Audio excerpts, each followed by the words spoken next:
गंगा के अवतरण की कथा सभी पुराणों के अंदर है प्राय। आप जानते हैं सगर के 60,000 पुत्रों को कपिल मुनि की अग्नि ने भस्म कर दिया। क्रोधाग्नि बातें हुई थी कि सगर ने अश्वमेध यज्ञ किया। इंद्र घबराए, कहीं मेरे इंद्र पद को छीनने के लिए तो ये यज्ञ नहीं करते।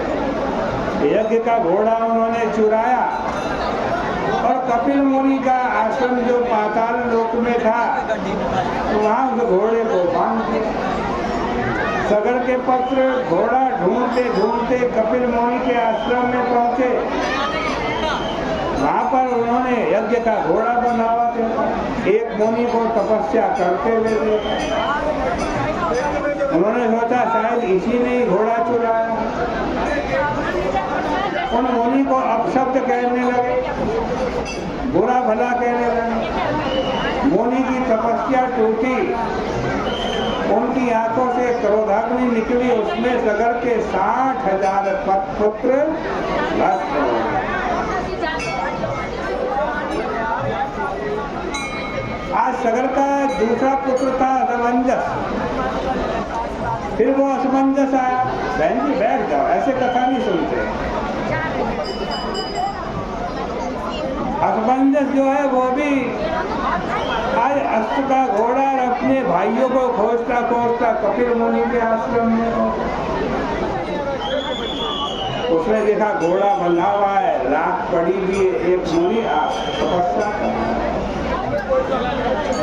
उन्होंने इंतजार किया। जब तपस्या पूरी हुई, आंख खुली ऋषि की, तब बड़े प्रेम से श्रद्धा पूर्वक आज पूछा, महाराज मेरे भाई थे 60,000 वो कहाँ चले? वो इसी घोड़े को ढूंढने के लिए आए थे। सगर ऋषि के पुत्र असमंजन ने जब ऐसा कहा तो कपिल मुनि ने सारी कथा सुना और कहा मैंने इनको भस्म किया। असमंजस ने पूछा इनका उद्धार कैसे होगा? तो कहा गंगा जी यदि स्वर्ग से पृथ्वी पर आए और गंगा जी के जल से उनका राख भीग जाए तो इनको मुक्ति मिले। असमंजस ने तपस्या की। अपने कार्यकाल में, अपने जीवन काल में असमंजस गंगा जी को पृथ्वी पर नहीं ला पाए। असमंजस के पुत्र श्री दिलीप हुए। दिलीप ने भी अपने जीवन काल में बहुत कठिन तपस्या की, वो भी गंगा जी को पृथ्वी पर नहीं लेके आए।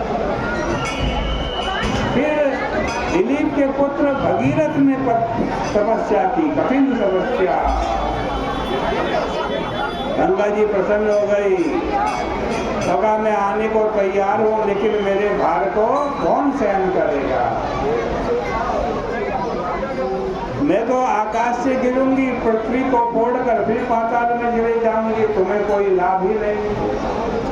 आज शंकर जी यदि मेरे भार को सहन करने के लिए तैयार हो जाएं तो मैं आने को तैयार हूं। भगीरथ ने शंकर जी की तपस्या की, शंकर जी से प्रार्थना की।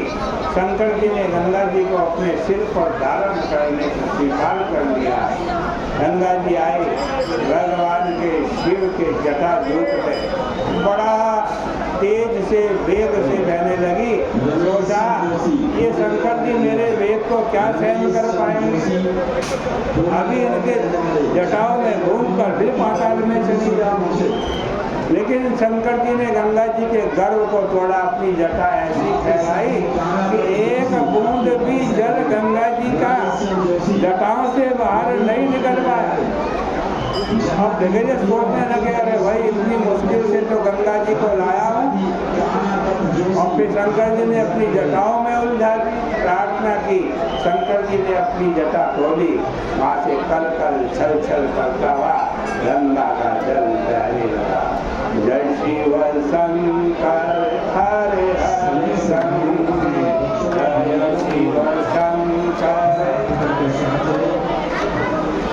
गंगे तेरे स्मरण मात्र से, गंगे तेरे स्मरण मात्र से शीतल मन हो जाता है, शीतल मन हो जाता है। एक बार भी नाम लिए से, एक बार भी नाम लिए से जन्म मरण हट जाता है, जन्म मरण हट जाता है। कानों में सुख देने वाला, कानों में सुख देने वाला गंगा नाम तिहारा हो, गंगा नाम तिहारा हो। अंत समय में मेरे मुझ में, अंत समय में मेरे मुख में नाम अमृत का प्याला हो, नाम अमृत का प्याला हो। जय शिव शंकर